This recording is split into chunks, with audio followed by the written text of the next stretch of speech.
வாரணாசியில் வாக்குப்பதிவின் போது பாரதிய ஜனதாவிற்கு ஆதரவாக பரப்புரை செய்ததாக நரேந்திர மோடி கூறப்பட்டுள்ள புகார் குறித்து ஆய்வு செய்து வருவதாக தேர்தல் ஆணையம் தெரிவித்துள்ளது.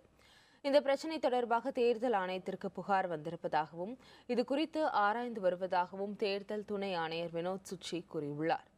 வாரணாசியில் சிறுபான்மையினர் பெரும் அளவில் வசிக்கும் பகுதிகளில் 6000 வாக்காளர்களின் பெயர்கள் வாக்காளர் பட்டியலில் விடுபட்டுள்ளதாக கூறப்படும் குற்றச்சாட்டு பற்றி இடைக்கால அறிக்கை கிடைத்திருப்பதாகவும் வினோத் தெரிவித்துள்ளார். இதன் மீது தேர்தல் ஆணையம் உரிய நடவடிக்கை எடுக்கும் என்றும் அவர் கூறியுள்ளார். முன்னதாக வாரணாசி தொகுதியில் நேற்று வாக்குப்பதிவு நடைபெற்றபோது வீடியோ தகவல்கள் மூலம் வாக்காளர்களிடம் நரேந்திர மோடி ஆதரவு கோரியதாக தேர்தல் ஆணையத்திடம் காங்கிரஸ் சார்பில் புகார் தெரிவிக்கப்பட்டது. மோடியின் செயல் தேர்தல் விதிமுறைகளுக்கு புறம்பானது என்பதால் அவர் மீது மக்கள் பிரதிநிதித்துவ சட்டத்தின் கீழ் நடவடிக்கை எடுக்க வேண்டும் என தேர்தல் ஆணையத்திடம் காங்கிரஸ் வலியுறுத்தியுள்ளது.